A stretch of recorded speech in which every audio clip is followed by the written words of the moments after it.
مسئلہ تقدیر علم غیب ہے اور اس کا معلوم کرنا جو ہے وہ ممکن نہیں ہے۔ میرے دوستو، یہ جو علم غیب ہے یہ بھی ہمارے ہاں ایک بہت متنازع فی بات ہے، اور اس کے متعلق لوگ جو ہے وہ بہت زیادہ تنازع کرتے ہیں،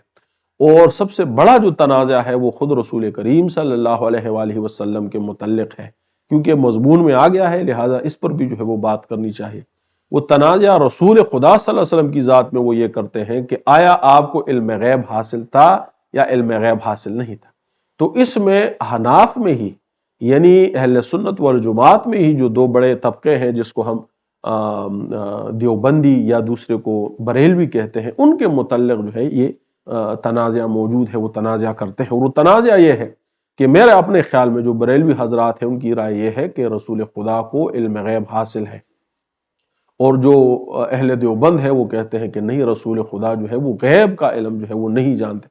میرے بھائیو، سوال یہ ہے کہ علم غیب کس چیز کو کہتے ہیں؟ یہ تقدیر کے حوالے سے بھی ہے، اس لیے ہم اس کو سمجھنا چاہیے۔ علم غیب یعنی غیب کا علم، وہ علم جو معلوم نہیں ہے، جو پردے میں ہے، جو پس پردہ ہے، جو ظاہر نہیں ہے۔ اب علم غیب کی یہ ڈیفینیشن تو کافی نہیں ہے۔ علم غیب کی ڈیفینیشن یہ ہے کہ وہ علم جو کسی ذریعے سے معلوم نہ ہو، وہ علم غیب ہے۔ یعنی وہ ایک ایسا علم ہے کہ وہ پردے میں ہے، ظاہر نہیں ہے، جب تک کسی ذریعے سے اس کو ظاہر نہ کر دیا جائے، یہ علم غیب ہے۔ یعنی اگر خدا کے رسول کو علم غیب حاصل ہے، لیکن غیب وہ جو اللہ کے بتانے سے جو ہے وہ حاصل، ایک ہوتی ہے صفت ذاتی اور ایک ہوتی ہے صفت مستعار۔ صفت ذاتی یہ ہے کہ وہ ذات کا لازم و ملزوم حصہ ہو، یعنی جو ذات ہے تو وہ صفت بھی اس کے اندر ہے۔ مثال کے طور پر علم غیب ہی کی مثال لیتے ہیں، یعنی علم غیب وہ علم ہے جو کسی ذریعے سے معلوم، جو پردے میں ہے اور کسی ذریعے سے اس کی معلومات نہیں ہو سکتی، یہ علم غیب ہے۔ تو غیب کا علم جب خدا کی طرف ہم منسوب کرتے ہیں تو وہ یہ ہے کہ اللہ کی صفت ذاتی ہے۔ غیب کا علم اللہ کی صفت ذاتی ہے، یعنی جب اللہ ہے تو غیب کا علم اس کے ساتھ از خود منسلک، اس کو کسی ذریعے سے وہ غیب کا علم معلوم کرنے کی ضرورت نہیں ہے۔ اسی لیے غیب کا علم خدا کی طرف جو ہے وہ منسوب کیا جاتا ہے، رسول کی طرف اس کو اس لیے منسوب نہیں کیا جاتا کیونکہ رسول کا علم جو غیب کا ہے وہ علم ذاتی نہیں ہے۔ غیب کا علم یا ہر قسم کا علم یہ جو اللہ کی صفت ذاتی ہے، باقی کسی کی بھی جو ہے وہ ذاتی علم صفت نہیں ہے، کیونکہ رسول کو جو علم ہوا وہ اللہ کی وحی سے ہوا۔ یعنی غیب کا علم اگر ان کو ہے بھی، یعنی رسول کو اگر وہ باتیں معلوم بھی ہے جو پس پردہ ہے، لیکن وہ بذریعے وحی رسول خدا صلی اللہ علیہ وآلہ وسلم تک پہنچی ہے، یا اللہ کے بتانے سے رسول خدا صلی اللہ علیہ وآلہ وسلم سے پوچھی۔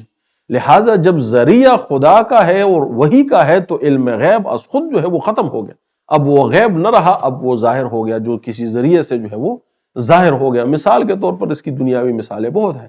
کہ ہم دنیا میں کسی اور جگہ پر جو ہے وہ کوئی کام ہو رہا ہے اور ہم جو ہے اس کے متعلق اخبار میں پڑھتے ہیں یا اس کے متعلق جو ہے وہ ٹی وی میں دیکھتے ہیں، یا کوئی شخص جو ہے وہ پہلی منزل پر کھڑا ہے، اسے نظر نہیں آتا کہ اس دیوار کے پیچھے کیا ہے، لیکن جو آدمی 10ویں منزل پر ہے اس کو نظر آتا ہے کہ اس دیوار کے پیچھے کیا ہے۔ تو وہ ذریعہ ہے کہ جس ذریعے سے وہ اس چھپی ہوئے علم تک جب وہ پہنچ گیا، تو جب اس میں ذریعہ انوالو ہو گیا تو پھر وہ علم غیب کا علم نہیں رہا۔ غیب کا علم پھر خدا کی طرف صرف اس لیے منسوب ہے، دوبارہ عرض کرتا ہوں، کیونکہ خدا کو وہ چھپا ہوا راز معلوم ہے بغیر کسی کے بتانے سے، تو یہ علم ہے غیب کا، یعنی یہ صفت اس کی ذاتی ہے، ذات ہے تو یہ صفت اس کے ساتھ از خود منسوب، نہ اس کو کسی نے دی نہ اس سے کسی نے لی، یہ اس کے ذات کا حصہ ہے کہ وہ چھپی ہوئی بات کو جو ہے وہ جانتا ہے۔ رسول خدا بھی غیب کا علم جانتے ہیں، لیکن وہ غیب کا علم خدا کے بتانے سے جانتے ہیں۔ خدا نے بتایا، وحی کے ذریعے سے ان کو بتایا،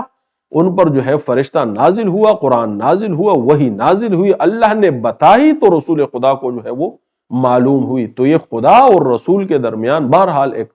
فرق جو ہے وہ موجود ہے کہ اللہ کا علم، اس کے غیب کا علم ذاتی ہے اور بغیر کسی وجہ اور ذریعہ کے اس کو معلوم ہے، رسول کو معلوم ہے لیکن وہ اللہ کے بتانے سے جو ہے وہ معلوم ہوئی ہے۔